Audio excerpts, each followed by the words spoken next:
Hi, everyone.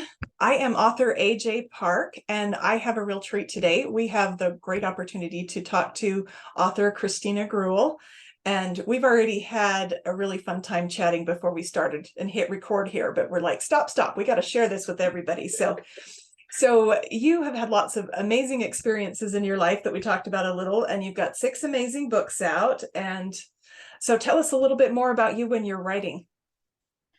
Oh goodness. So I am a mom. My husband retired from the Navy. He had 20 great years in the Navy, That's and awesome. we're kind of right before the pandemic, which was perfect timing. So we both work at home, and it's kind of crazy house. We've got two little ones at home, 9 and 6, three dogs, a cat, and then our oldest, our 19-year-old, moved out last year because he's a man now. Um, So you still managed to get writing done with that house full and lots of mayhem going on. I have a dedicated time, each day between 10 and 2, I'm at the computer sprinting. I'm a sprinter. For people who don't know what that is, I set a timer. I write down my word count at the beginning of that timer, and whatever that timer is, 35 to 40 minutes is my sweet spot. I don't look at my phone unless the house is on fire or the children are dying. I'm That writing. is worth pausing for, right? Right. Yeah, And you have got a fire theme going on with your books, right? We I talked a do. little bit Yeah. about how there was a little bit bigger of a life fire going on with each book. Yeah, oh my goodness. So I rewrote From the Ashes while my husband was deployed. He was in Japan for 18 months, and I was at home with a 2-year-old who had insomnia and four, Wow. and a 4-year-old. My our middle one is autistic, and then our older one as well was at home still. And animals, and we only had the one dog then. And yeah, I somehow managed to rewrite From the Ashes, start on a burning ember, and kept everyone alive. That is great. That's a great And the baseline to house work was from. still standing when he Also a got great home. baseline. So yeah, but yeah, it was just kind of funny, for both me and my editor. It just seemed like with each book, the stakes in the book got higher and hotter. The book Mm-hmm. series is essentially about, not just one woman's journey, but her family and her friends and her country, and then eventually the world facing, first a civil war, and then an invasion that was intent on not just taking her country but moving through the world.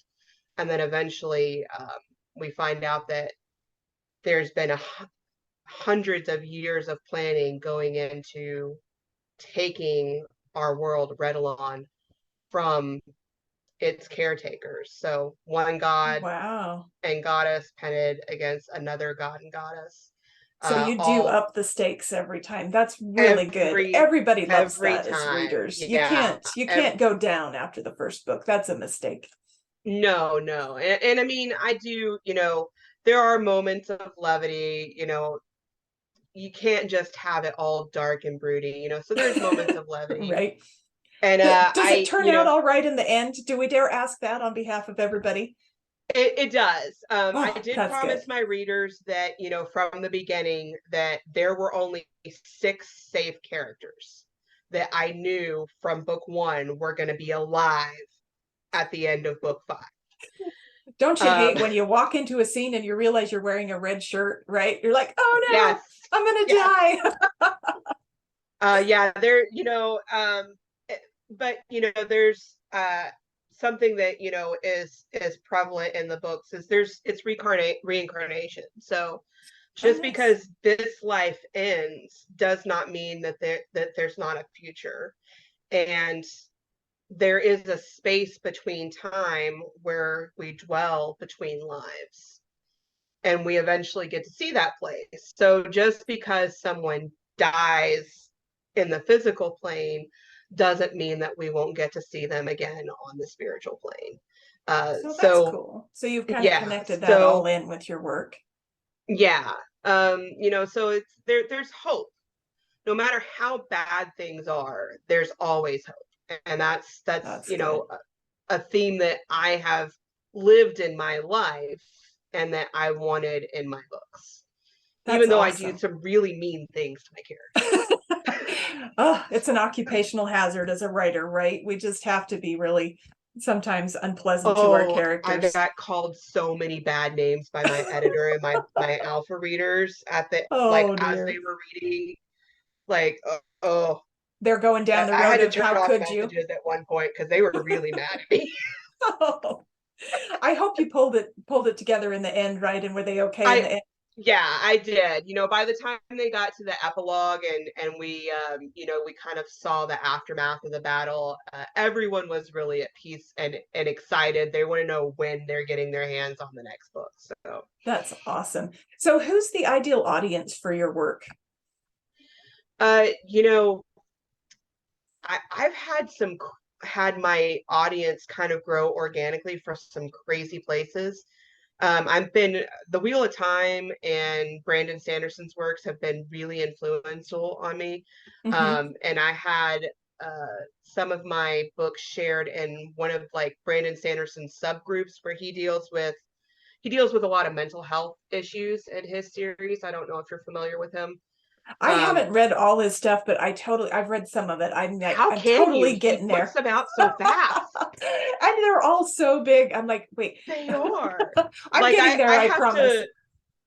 to like set aside a couple of days after I finish writing one of my books to like dive in and indulge myself because I That's can't my keep up. problem is that I can either be totally involved in writing or I can be totally involved at reading, and I can't do them both at the same time. And so I have to diet on the reading just a little bit so that I have I mental do space to write. audiobooks. Me too. But So still, like while like if I'm you get cooking, while I'm exactly, showering, while I'm driving. that's the best. But you can't get anything that's too, like if you're too excited about the book that you're reading, then you want to do that instead of writing. So Yeah. I have to like diet a little bit with the books that I take in. Otherwise I can't write. So Speaking of excited, I just finished a re-listen of The Wheel of Time, and the end of the last battle was last night. So I'm in the kitchen like cooking and jumping up and down and screaming. I like pinched a nerve in my shoulder because I was pumping my fist so hard, and I I have my love it. kids dancing around, so I'm having to narrate what's going on because they're so excited. I love it. That's a great picture. Did you film it, for posterity? Oh no, no one needed to see that. I was in Did you burn the food while you were doing all that? No. That's amazing. Thankfully I was like really reheating leftovers, so it was good. I have once in a while been known to start writing and then I'm like, what's that smell? And the That's kitchen, why I something's sprint. burning in the kitchen, right? That's why I sprint, because if I used to do the same thing where I would think I'm going to go back and write this one thought down and then go back and finish whatever I'm doing. And the kitchen sink is overfilled because, I like started filling up the sink to go write down one sentence and then I wrote 5 paragraphs. So, Oopsie. yeah, It can happen.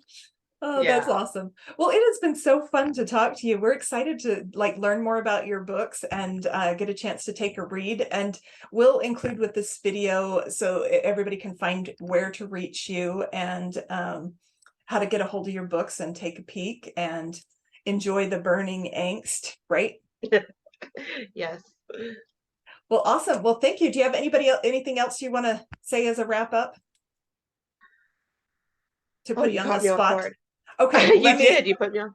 you had a really good quote that we talked about before where you talked about what you can do in your life if bad things happen and Oh how yeah. that connects So to your book. So let's do that. That's a great wrap up quote. yeah. I've my husband has an analogy for my life. It's kind of like a soap opera, sometimes a bad one, where you know you have this character that things just keep happening to, and it's so improbable that one person can go through all of these things and stay sane and not be bitter. And I have learned through the things that have happened to me in my life. I mean, I've literally been hit by a truck. I've I live with 3 autoimmune diseases. I'm 38 and I have a handicap placard, and Mhm. that takes I don't want to say grace, but it you can either let the things that happen to you tear you down and make you bitter and angry, or you can use them like a pressure cooker.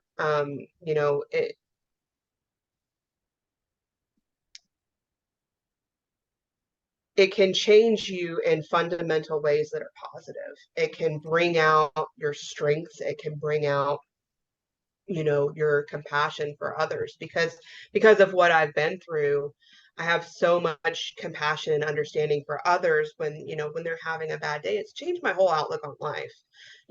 When I see someone who is just being terrible and having a really hard time, instead of internalizing that and thinking, why are they being so mean to me? I turn it around and or I try to, it's hard. It's not easy every day, but I try to think about what are they going through Mhm. that is making them feel like this. And I've kind of done that with my characters too. They go through really crappy situations sometimes, and they've, for the most part, some not everyone can have the good outlook. Some of them do end up having the bad outlook, being, but not all villains are villains just because they're inherently evil. They're, something happened to them Right. And that's how you to know you got really good characterization, when to you have change that how they detail. are. Yeah, and So that I goes, love there's that. two sides of that coin. Hmm. You can take the good, you can take the bad, you can Well, take them that's both, and everything that happens to you is part of your characters, builds who you are. that's I've awesome. just chosen to Hey, take the better parts. good. Well, thanks for sharing that. I think that's great advice for life, and it makes us really excited to see what happens to your characters and the journey that they go through. So we're looking forward to seeing that. And thanks for taking the time to talk to everybody today. Thank you so much, Anne. Thank you. Have a wonderful day. You too. Bye. Bye.